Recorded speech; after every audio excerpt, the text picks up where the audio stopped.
Hello, everyone. Welcome to another Monday Motivation. I'm your host, Daniel Krakowski, joined, as always, by... As always... Goran Dad, or, as he's also known... Botron. Maze. No. Goran Dad. What's up, Daniel? What's up, everybody? We got Daniel in the studio. He's doing some recording for our Monday Motivation promo. Well, the new promo that we're going to be doing and releasing on social media. He's got the camera. He's got the slider. I'm trying hard not to look at it, but it's in our face, and we can't help it. Sometimes you address it. You do the House of Cards. Just break the fourth wall and go look right into that bad boy. Tell the people what's up. That's right.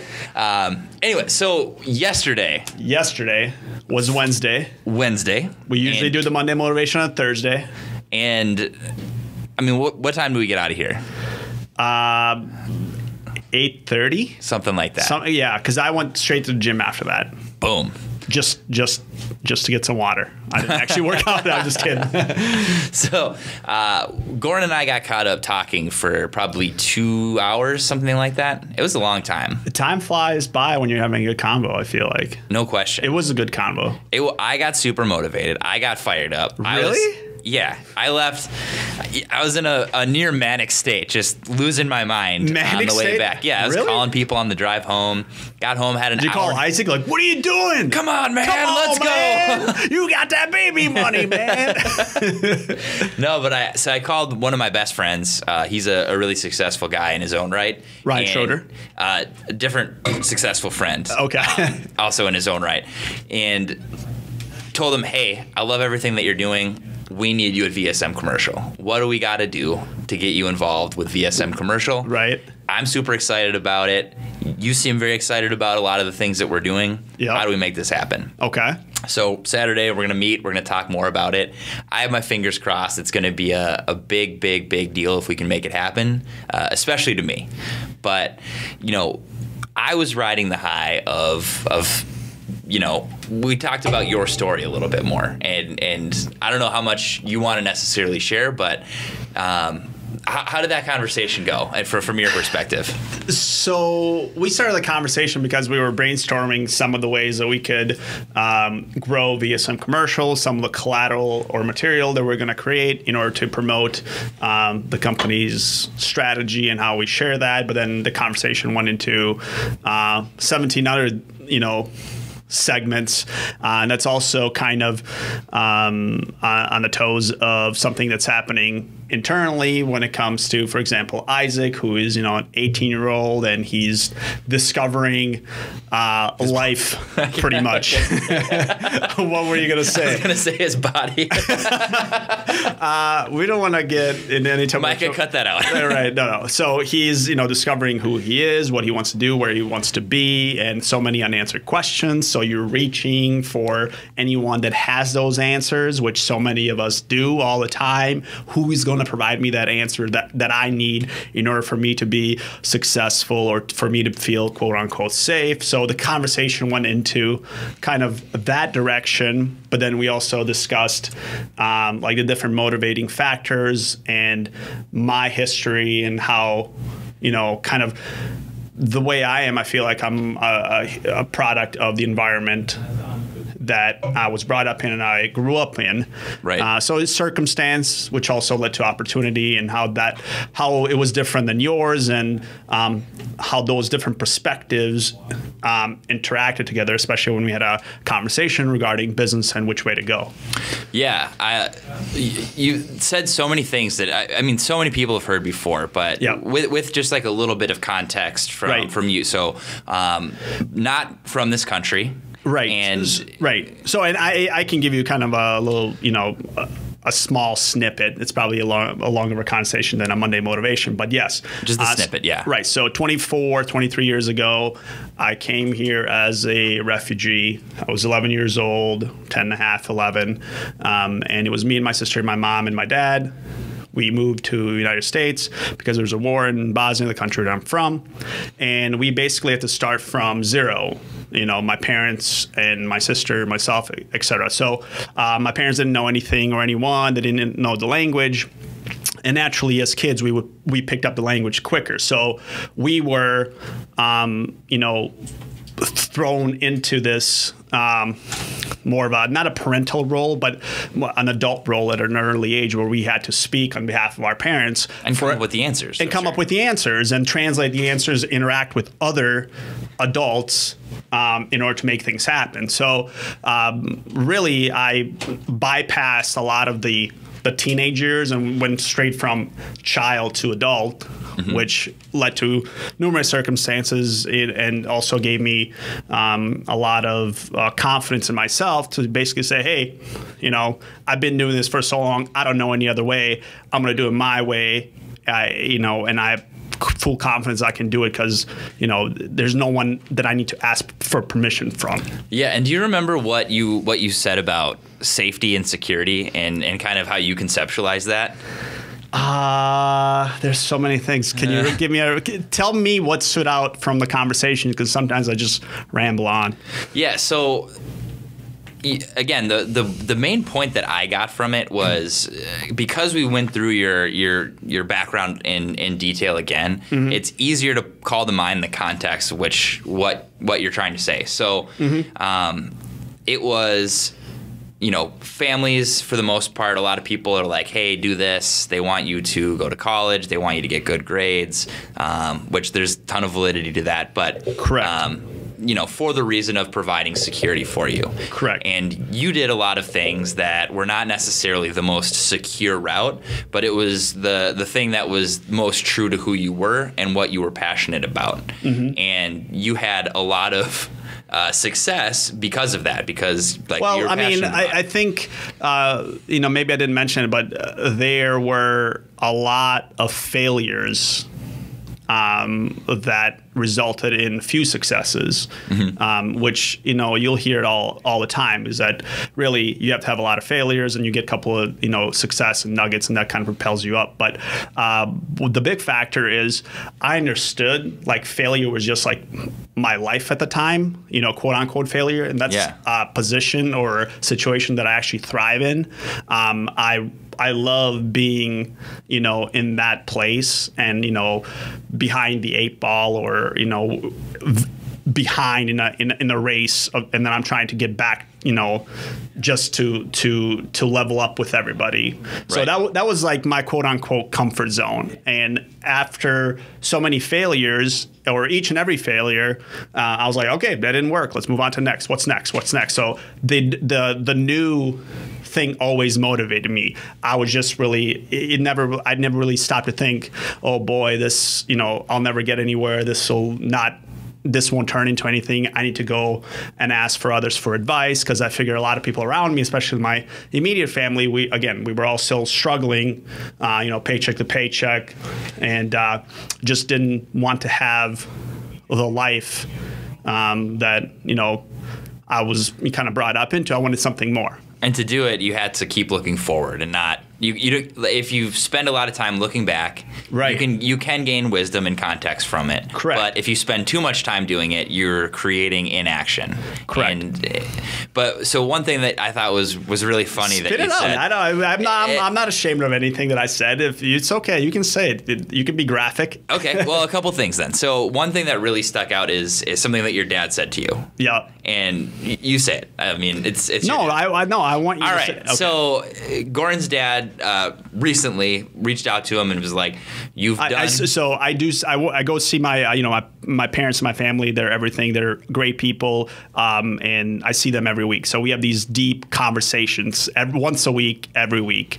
And obviously we've been through a lot, and, you know, they're retired now. But yeah, just to give you a little bit of context, great relationships there. So he said, Goran, you've basically done the opposite of everything that I've ever told you to do your entire life as it pertains to being creating a safe life for yourself. Yeah. And I'm very glad that you did it that way. Yeah, you chose not to listen to me, basically. Yeah, and like, look at what it's done for you and look at all you've accomplished. And as a parent, I got to imagine that that's really, really difficult to, you know, it takes some time to be able to look back and create the context for that. For one, like, you can't do it right away. Right. You know, my dad, he's 67 years old. So you could say that it took a lifetime to get to that point where there were a lot of, you know, just like anybody, they have this disagreements with their parents, their fathers, their moms. And, it took, let's say 20 years to get back to that point. Right. But when I was 11, I always saw that 20 years ahead, that moment will happen when he makes that comment. Right. And that was the driving force that kept me just going through all of the BS that, came, in between. Right. So, and then the other thing, it's so simple, and everyone said it a million times, but you said to me that life isn't fair. But you said it to me in a way for the first time where I believed it and understood how unfair life can really be. Because you're talking about this war and, this escaping from, a genocide almost, right? No, it was a genocide. Yeah, it was whatever. It was a war, genocide. Yes, I'm not political. I'm just right. There's no good war or bad or every war is a bad war where no one wins. So you come over, but we're talking about. We were talking about an employee or something, and I'm like, well, I mean, that's not necessarily fair to them from their perspective. And you're like, yeah, life's not fair. Nothing's fair. Right. And it just really, for some reason, it hit me. And I don't know if it's coming across in the podcast, but right. I mean, think of the perspective of someone else. And like we as Americans who are born here, we say life isn't fair all the time. But that's normally about like, I got a traffic ticket or I didn't get picked right away. It's like there's a lot of people who life is really, really unfair for. Right. And keep that in mind. Keep that perspective. I think, everybody does, most people can relate to the fact that life is not always fair. It's not going to be fair. And I mentioned to you, like, things would be easier, if I was born into, for example, a super wealthy family and everything came easy, whatever. But one thing that kind of I picked up early is just to accept things as they are, and I can't change it. The only thing I can change is what I'm doing today and what I'm going to be doing tomorrow. Mm-hmm. So making peace with that very early in your life, I think is crucial. It was crucial for me.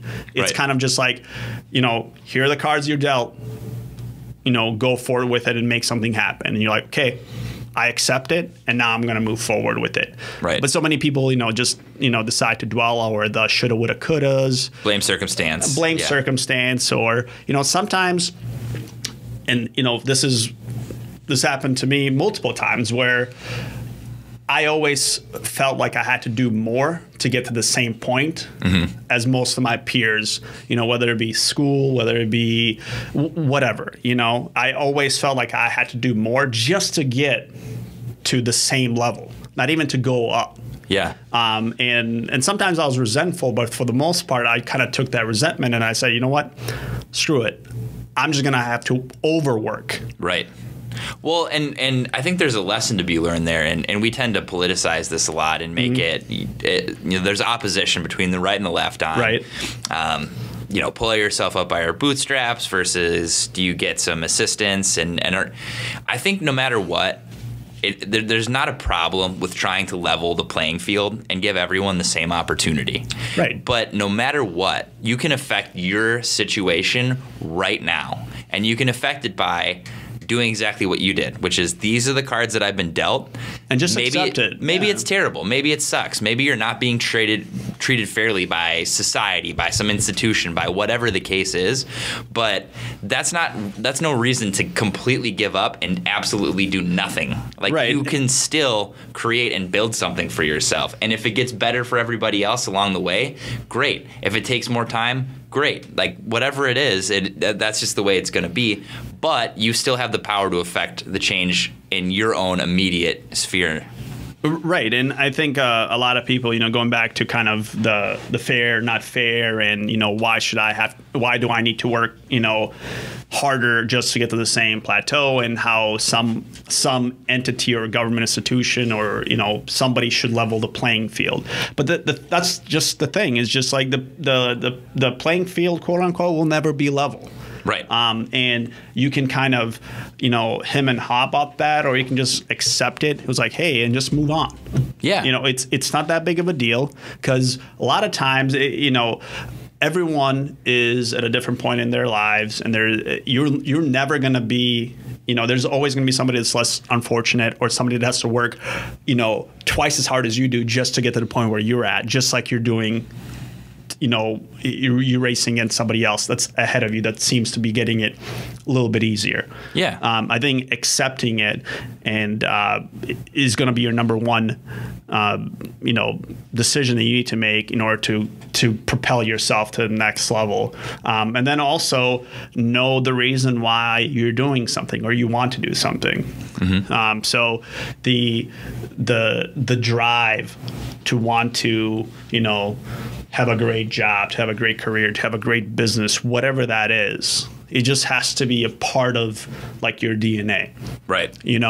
I didn't see VSM or where I'm doing right now 100% clear, but without a doubt, I had a lot of these premonitions 20, 30 or 24 years ago, right? As a 10-year-old, 11-year-old, it was always something that I was shooting for. I didn't exactly see the full picture, but I didn't care. But that was something that was always part of me and it helped me kind of move forward. So you need to have that, a carrot in front of you or something that you're working towards that you truly 100% believe in, that it's not, just something like, oh, I'm going to work to get, $50,000 in my bank account. It's got to be something bigger than that. I think that's a good point because I don't think very many people grew up their entire life romanticizing this notion of being, all right, getting by and having a job that you hate. But there's a lot of people who are in that situation all the time. And it's easy to get. Well, that ties back to the security issue, right? That's why most people don't want to leave a job that they're in because it's like there's no guarantee out there that you're going to get some sort of result or reward by leaving your job. Like you're just shaking the dice. That's how people conceptualize it. But the way that I look at it, and I'll just drop this in real quick because I switched careers in the last 2 years essentially. Yep. And once you're in it, I'm like, there was no option for me but to do at least this well. Like I could have done better. I think I look back now and I'm like, oh man, I could have done so much more. And it took me a long time to learn a lot of lessons that someone that I was helping with, I think could accelerate even faster than that. Right. But if there's, if you assume there's a distribution, so 100% of people who are in a particular field, and maybe there's not a guarantee position for you right away, but if you're in the top 10% and you're relentless and you're continuously getting in front of people, you're going to at least have those results. Like you just have to. So I think when people move to like an all commission job or you leave a job before you found a new job, it's the security factor has a lot to do also then with your self-doubt. And you're like, I don't know if I'm going to be able to accomplish that. But realistically, objectively as an outsider, I think it's just inherent as far as, security, right? Everyone, it's like, again, something that's part of, instinctual, human DNA for you to have, safe and secure life and world around you. So, but you also operate differently. So think about, when you go climbing, right? Yep. If you are free climbing versus if you have a, rope and all the gear on, right? Right. So you're probably climbing with less vigor when you have all these safety contraptions with you versus if you're kind of, hey, I'm free climbing. The only way out of this is for me to go up all the way to the top, right? Right. So, and that's kind of the analogy that I would use that I apply towards like my daily life, right? Mm-hmm. And I'm not saying that I'm a reckless person, but it's just how I'm like, my life is not about the safety. It's just about doing what I really want and what makes me happy and what brings me the enjoyment. Yeah. Because ultimately, to me, when I die, I'm going to measure like, hey, my life was fulfilled because of all these things that I wanted to do, I've actually done versus the things that I haven't done, but I felt safe, because I was protected, quote unquote. But it doesn't matter because no one's safe at the end. Everybody dies. Right. So, yeah, there's a complicated formula in there that I'm trying to like piece together. I was thinking about it while you were speaking, where it's like, I think a lot of people want more or something different, or they want more of the challenge. Right. And then opposed to that is they don't want to take action to do it because there's fear, because there's 100%. risk, because there's lack of security.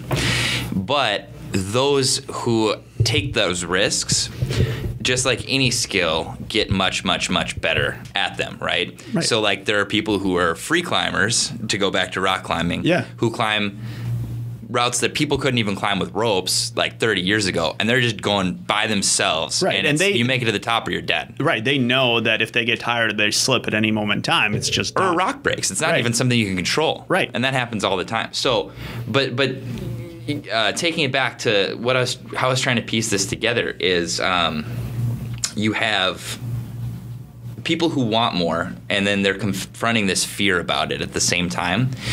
But there's this aspiration to be something more, the way that they truly see themselves inside their head. But you need to just completely shrug off that fear and that need for security and construct a way maybe to give yourself training wheels. So maybe you have a year's salary saved. Now you have some training wheels. You can start exploring becoming that person that you want to be. Yeah, I mean, but if you're just you can take calculated risks. What you're saying, right? I mean, however you need to do it. Right. Like not everyone's as bold as you are about just like going all in on something like that. But the point is like, it's really easy, and why I think so many people are prescribed, antidepressants and all this, and people have a lot of mental anguish is they just don't feel challenged. And there's that old adage where it's like, if you're not growing, you're dying. Right.